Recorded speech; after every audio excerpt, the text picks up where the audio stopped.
अस्सलाम वालेकुम मेरे अजीज़ों क़ारिब, मेरे अजीज़ों, मैं इफ्तिखार रफ़ी प्यारे पाकिस्तान के प्यारे शहर लाहौर से। मेरे अजीज़ों, तजस्सुस और गुमान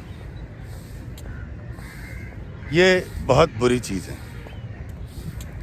और ये तजस्सुस और गुमान हमारे जहन में ख़राबी पैदा करके और उल्टी सीधी बातें डाल के हमें रास्ते से भटका देता है।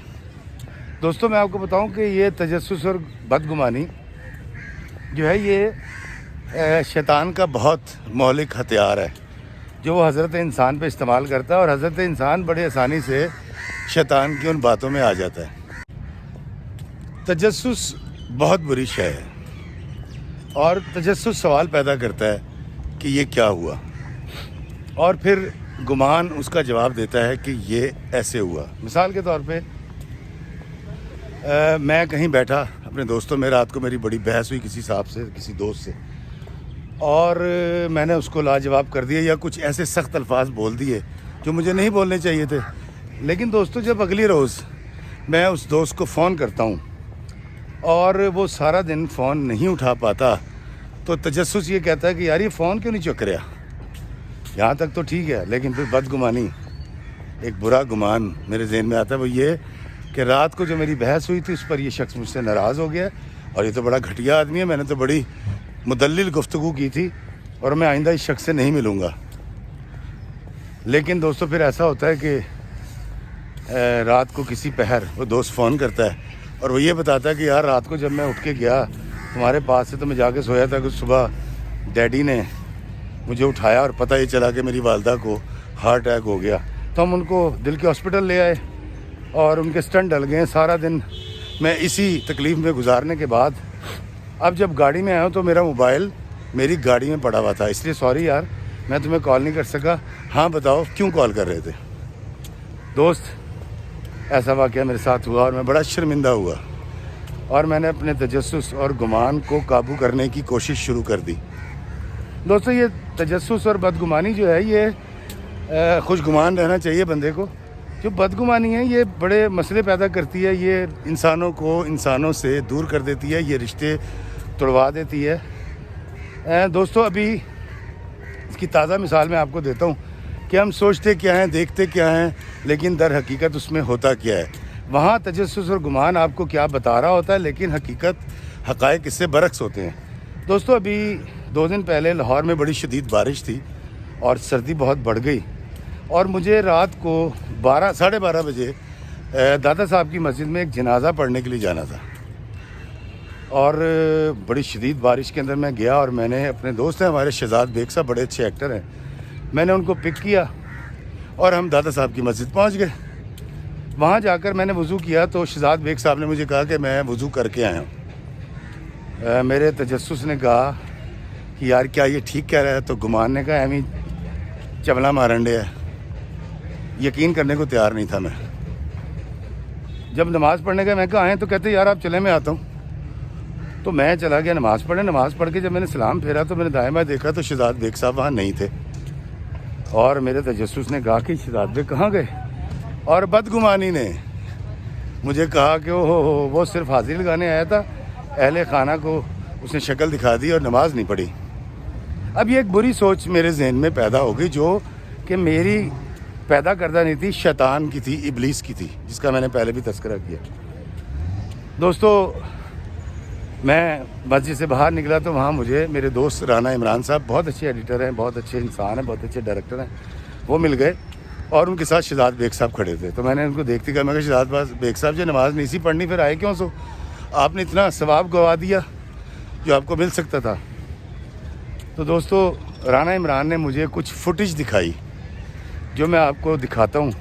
पहले वो फुटेज देखिए, उसके बाद बात करते हैं।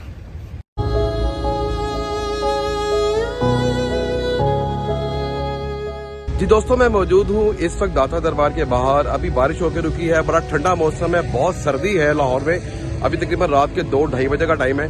تو میں نے ابھی ایک ویڈیو ریکارڈ کی ہے. ٹی وی آرٹسٹ ہیں شہزاد بیگ صاحب, ہمارے بڑے اچھے دوست بھی ہیں. وہ ایک بزرگ ہیں, سردی میں بارش میں بھیگ رہے تھے, تو شہزاد بیگ صاحب نے ان کو اٹھا کر اندر لے کے گئے, ان کو اپنی جیکٹ پہنائی ہے. تو میں نے وہ ساری ویڈیو جو ہے ریکارڈ کی ہے. تو ابھی میں شہزاد بیگ صاحب سے بات کروں گا, ان کو ویڈیو بھی دکھاؤں گا جو میں نے ریکارڈ کیا ہے, تاکہ ہم اکثر نیگیٹیوٹی کو پروموٹ کرتے ہیں. تو میں نے سوچا اس ویڈیو کو ریکارڈ کیا جائے تاکہ پازیٹیوٹی کو بھی پروموٹ کیا جائے. تو ابھی بات کرتے ہیں بیگ صاحب سے کہ وہ کیا جذبہ تھا. سب سے پہلے تو معذرت, میں نے بغیر آپ کو بتائے وہ ویڈیو شوٹ کر لی, کیونکہ وہ نیکی کا کام تھا, ایک پازیٹیوٹی تھی جو آپ کر رہے تھے. تو میں نے سوچا اس کو ریکارڈ کیا جائے اور تمام لوگوں کے ساتھ اس کو شیئر کیا جائے. جذبہ بتائیے, آپ دوستوں کے ساتھ شیئر کیجیے. پتہ نہیں وہ بزرگ کون تھے, کہاں سے آئے تھے. ان کو میں نے بھیگی ہوئی حالت میں دیکھا تو میری تو جان نکل گئی ان کو دیکھ کے. وہ کانپ رہے تھے سردی کے ساتھ, کپ کپی تاری تھی ان کے اوپر. تو میں پھر ان کو برداشت نہیں کر پایا. ایک بات تو واضح ہے کہ میں نے یہ میرے بزرگوں کی تربیت, اور میں نے اپنے ابا کو اپنی اماں کو جو ہے بڑے اس طرح کے کام جو ہے وہ بڑے کرتے ہوئے دیکھا. یہ چیزیں جو ہے یہ وہ میں نے وہیں سے لرن کی ہیں. اچھا بیگ صاحب, مجھے بتائیں کہ عموماً یہ ہوتا ہے کہ جب ہم ایسی چیزوں کو شیئر کرتے ہیں سوشل میڈیا کے اوپر, تو لوگ کرٹیسائز بھی کرتے ہیں کہ شاید یہ اپنا پرچار کر رہے ہیں, یہ اپنی پروموشن کر رہے ہیں. تو ان لوگوں کے لیے کیا میسیج ہے؟ یہ میرا میسیج ہے کہ آئندہ جب بھی کبھی بالخصوص سردی میں شدید بارش ہو یا ہلکی بارش ہو, تو میں جو ہے وہ باہر نکلوں چوک میں, چوراہے پہ میں دیکھوں, اور دوسرے لوگوں کو بھی جو ہے وہ اس طرح کرنا چاہیے کہ ہم جائیں, ہم دیکھیں کہ کوئی ہمارے ارد گرد کوئی بندہ اتنی بھی طاقت نہیں رکھتا, اتنی سکت بھی نہیں رکھتا کہ وہ اٹھ سکے. پرچار کرنا چاہیے پازیٹیوٹی کا یا نہیں کرنا چاہیے؟ یہ ایک اچھا میسیج ہے, اور یہ میسیج جو ہے یہ پبلک میں جانا چاہیے. بہت شکریہ بیگ صاحب, سب کو بڑا کرنا چاہیے. بہت اچھا جذبہ ہے آپ کا, اور میں نے آپ کے اسی جذبے کو مد نظر رکھ کے اس ویڈیو کو ریکارڈ کیا ہے. میرا مقصد بھی یہی تھا کہ اس قسم کی ویڈیوز کو بنایا جائے, پازیٹیوٹی کو پروموٹ کیا جائے, تاکہ اور لوگ بھی موٹیویٹ ہوں. ہم نیگیٹو چیزیں بہت شیئر کرتے ہیں سوشل میڈیا کے اوپر, بٹ پازیٹیوٹی اگر ہم شیئر کریں گے تو اس سے موٹیویشن ملے گی, اور موٹیویشن ملے گی تو ہم لوگوں کے کام آئیں گے, مطلب ہم انسانیت کے کام آئیں گے.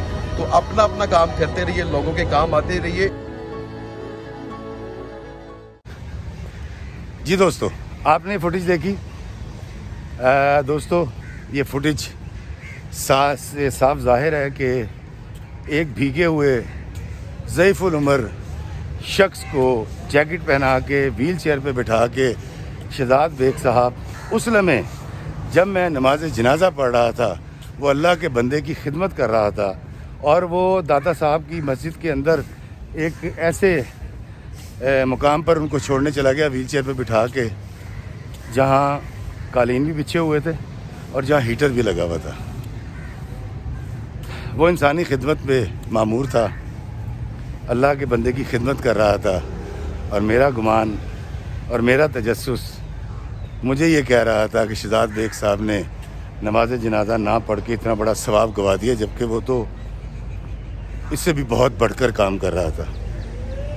تو دوستو, یہ ایک مثال آپ تک پہنچانا اس سے ضروری تھی کہ میرے جیسے نکمے, بے وقوف, احمق لوگ عجلت میں, جلد بازی میں آ کر بہت سارے فیصلے ایسے کر لیتے ہیں, یا اپنے تجسس اور گمان کا پر بدگمانی سے کچھ ایسے فیصلے کر جاتے ہیں جو کسی طور نہ درست ہوتے ہیں نہ مناسب ہوتے ہیں, لیکن ہم اپنے رشتے, اپنے تعلق گوا بیٹھتے ہیں.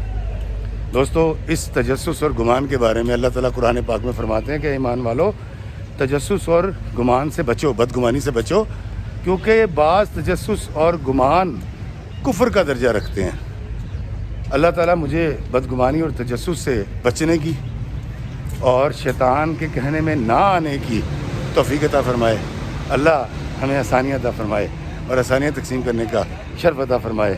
آمین. السلام علیکم ورحمۃ اللہ وبرکاتہ.